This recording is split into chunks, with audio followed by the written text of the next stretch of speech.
बिस्मिल्लाहिर्रहमानिर्रहीम। अस्सलाम वालेकुम। उम्मीद करता हूँ सब लोग खैरियत से होंगे। पिछले दिनों मैं यूएसए का टूर करके आया हूँ, तो मुझसे बहुत से दोस्तों ने यूएसए वीज़ा के बारे में मालूमात ली हैं, सवालात पूछे हैं। तो मैंने सोचा कि आप लोगों से एक्सपीरियंस अपना शेयर किया जाए, हो सकता है इसमें किसी का फ़ायदा हो जाए। सबसे पहले तो मैं ये बता दूँ कि यूएसए वीज़ा जो है हमें पाकिस्तान में जो ग्रांट होता है, कुछ कंट्रीज़ में यूएसए 10 साल के लिए वीज़ा देता है।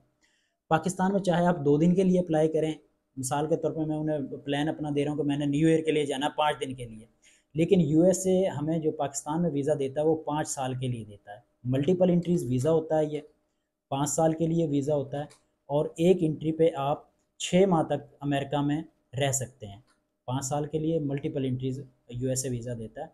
इस वीज़ा पे पाकिस्तानियों को वैसे भी बहुत से कंट्रीज़ जो दूसरे कंट्रीज़ है वहाँ की भी हमें वीज़ा फ्री एंट्री होती है। तो ज़ाहिर है पावरफुल वीज़ा है। ये वीज़ा अगर पाकिस्तानी पासपोर्ट पे लगता है तो हमारे पासपोर्ट की बिल्कुल जो है कंडीशन चेंज हो जाती है। काफ़ी चीज़ें जो हैं, काफ़ी चीज़ों का फ़ायदा होता है इसमें। तो सबसे पहले तो मैं ये बताऊँ कि कौन लोग ये वीज़ा अप्लाई कर सकते हैं। इसमें मैं आपको एक चीज़ बता दूं कि यूएसए का वीज़ा जो है ये आम वीज़ा नहीं है और आम एम्बेसीज की तरह इसका प्रोसीजर भी नहीं है। एक तरह से देखा जाए तो पाकिस्तान से मुझे ऐसे लगता है, मेरी नज़र में पाकिस्तान से यूएसए का वीज़ा सबसे आसान है और सबसे मुश्किल भी है। सबसे मुश्किल उन लोगों के लिए जिनकी प्रोफाइल ओरिजिनल नहीं है और जिनके आप ये देख लें कि प्रोफाइल पावरफुल नहीं है। कुछ चीज़ें हैं, वो मैं साथ साथ आपको डिस्कशन करूँगा, आपको एक्सप्लेन करूँगा, तो आपको उन चीज़ों की समझ आ जाएगी। और आसान उन लोगों के लिए जो जेन्युइन ट्रैवलर होगा या जिसके पास कोई वैलिड और सॉलिड रीज़न होगी। यूएसए वीज़ा ऐसा नहीं है कि आप ये सिर्फ ट्रैवल हिस्ट्री पे अप्लाई करेंगे आपको वीज़ा मिल जाएगा, या आपका बैंक बैलेंस बहुत ज़्यादा 3-4 करोड़ रुपए आपका बैंक बैलेंस है तो आपको वीज़ा मिल जाएगा। बिल्कुल भी ऐसा नहीं है। यूएसए वीज़ा आपको तभी ग्रांट होगा जब आपके सारे पॉइंट्स हर तरफ से तकरीबन मुकम्मल हों। मुकम्मल से मुराद ये है कि यूएसए वाले हमारी फैमिली टाइज़ भी देखते हैं, मैरिड है बंदा, अनमैरिड है ये भी देखते हैं, इसकी वाइफ क्या कर रही है, ये बंदा खुद क्या बिज़नेस कर रहा है, पाकिस्तान में टैक्स कितना दे रहा है, अगर मैं बिज़नेस कर रहा हूँ, अगर मैं जॉब कर रहा हूँ तो मैं किस पोजीशन पे जॉब कर रहा हूँ। ठीक है। तो यूएसए जो है वो सारी चीज़ें देखता है। अगर आप जेन्युइन ट्रैवलर हैं तो आपको इजीली वीज़ा मिल सकता है। इसमें सबसे पहले तो ये बता दूं कि अगर आपके पास रीज़न है, मिसाल के तौर पे आप एक डॉक्टर हैं, आप वहाँ पे कोई कॉन्फ्रेंस या कोई मीटिंग अटेंड करने जा रहे हैं, तो आपके पास एक सॉलिड रीज़न है। आप जब भी आप यूएसए वीज़ा अप्लाई करेंगे तो आपके पास एक सॉलिड रीज़न होनी चाहिए। वो रीज़न आपके पास कुछ भी हो सकती है। मिसाल के तौर पर बहुत से लोग मेडिकल के लिए वहाँ पे जाते हैं। कोई आपका अल्लाह ना करे फैमिली में से कोई बीमार है और उसका इलाज अमेरिका में हो सकता है, तो आप उसके साथ या वो अप्लाई कर सकते हैं, तो भी आपके चांसेस होते हैं। या आपके वहाँ पे कोई रिलेटिव्स हैं, उन पे वहाँ पे कोई शादी है, आपके पास इनविटेशन है, तो भी आप अप्लाई कर सकते हैं। या आप मेरी तरह जस्ट एक टूरिस्ट हैं, आपके पास ना वहाँ पे मेरा कोई रिलेटिव है, ना वहाँ पे मेरा कोई ऐसा मामला था, मैं एक जस्ट टूरिस्ट हूँ, तो मैं कैसे अप्लाई करूँगा? उसके लिए क्या-क्या चीज़ें ज़रूरी हैं एक टूरिस्ट के लिए? सबसे पहली चीज़ ये है कि आपको ट्रैवल करते हुए कितना टाइम हो गया। अगर आपने 1 साल, पिछले 1 साल में 3 या 4 ट्रैवल किए हैं और उसमें आप 5, 7, 10 कंट्रीज़ को ट्रैवल कर चुके हैं और आप समझते हैं कि मेरी ट्रैवल हिस्ट्री अच्छी है, तो अब मैं जाके अप्लाई कर दूँ, तो चांसेस नहीं होते। ठीक है? उन्हें पता है कि यार इस बंदे ने 1 साल में ये सारे ट्रैवल्स किए हैं और ये फ़ौरन अमेरिका जाना चाह रहा है, तो बहुत ही कम चांस है। सबसे पहली चीज़ ये है कि आपको ट्रैवल करते हुए 3 साल, 4 साल, 5 साल हो गए हैं। उसके बीच में आपने वक्फे-वक्फे से 6-6 माह बाद या 1 साल में 1 टूर, किस तरीके से, वो आपकी बिज़नेस कंडीशन के ऊपर है।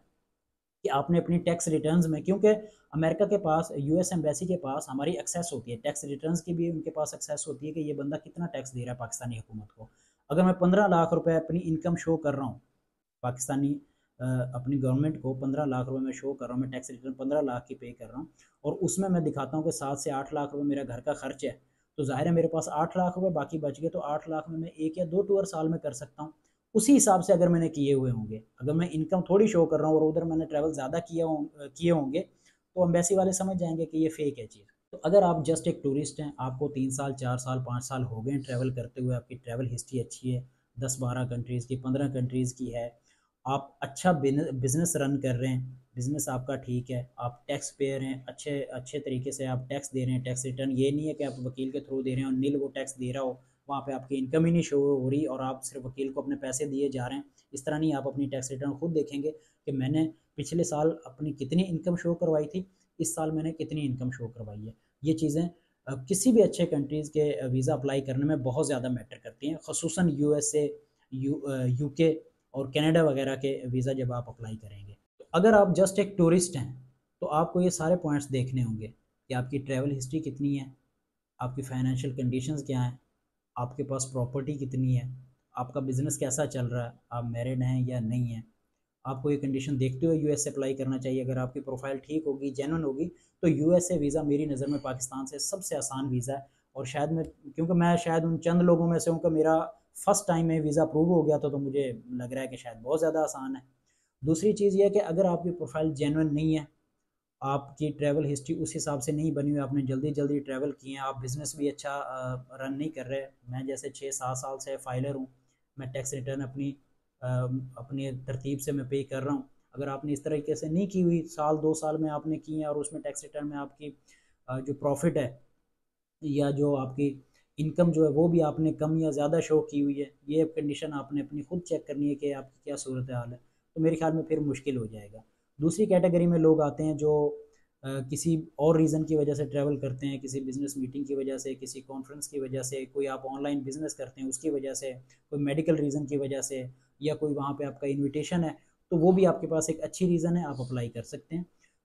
इसमें आगे मैं ये बता दूं कि यूएसए वीज़ा में बैंक स्टेटमेंट का कोई किरदार नहीं है, वो लोग देखते भी नहीं है। मेरा अपना जब इंटरव्यू था, उन्होंने मुझसे पूछा भी नहीं कि आपके पास बैंक बैलेंस कितना है, स्टेटमेंट दिखा। मैं लेके गया था लेकिन उन्होंने नहीं चेक की।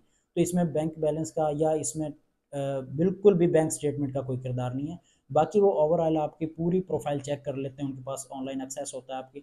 जब आप ये तो मैं इस वीडियो में आपको डिटेल बताइए कि कौन लोग हैं जो अप्लाई कर सकते हैं या किन लोगों को अप्लाई करना चाहिए। अगर आपकी कंडीशन इन लोगों से मैच नहीं कर रही या इस तरीके की आपकी प्रोफाइल नहीं है, तो आप बिल्कुल यूएसए वीज़ा अप्लाई ना करें, आपका रिजेक्ट हो जाएगा, कोई फ़ायदा नहीं होगा, टाइम भी आपका वेस्ट होगा, वेट भी आप करेंगे और रिजेक्शन लगा के बैठ जाएंगे। तो मेरी नज़र में तो इसका कोई फ़ायदा नहीं है। आपकी प्रोफाइल अगर अच्छी है, मामला सारे ठीक हैं जैसे मैं कह रहा हूँ, तो इंशाल्लाह आप ज़रूर अप्लाई करें, आपके चांसेस होंगे, इंशाल्लाह आपको यूएसए वीज़ा मिलेगा। इसमें मैंने आपको बताया इस वीडियो में डिटेलन कि आप इसमें से कौन लोग हैं जो अप्लाई कर सकते हैं, ये किसको अप्लाई करना चाहिए, किसको नहीं करना चाहिए। इंशाल्लाह नेक्स्ट वीडियो में आपको हम पूरा इसका कंप्लीट प्रोसीजर बताएंगे, यूएसए वीज़ा कैसे अप्लाई किया जाएगा, कितना उसमें टाइम लगेगा, क्या और क्या इसका कंप्लीट प्रोसीजर होगा इंशाल्लाह। अल्लाह हाफिज़।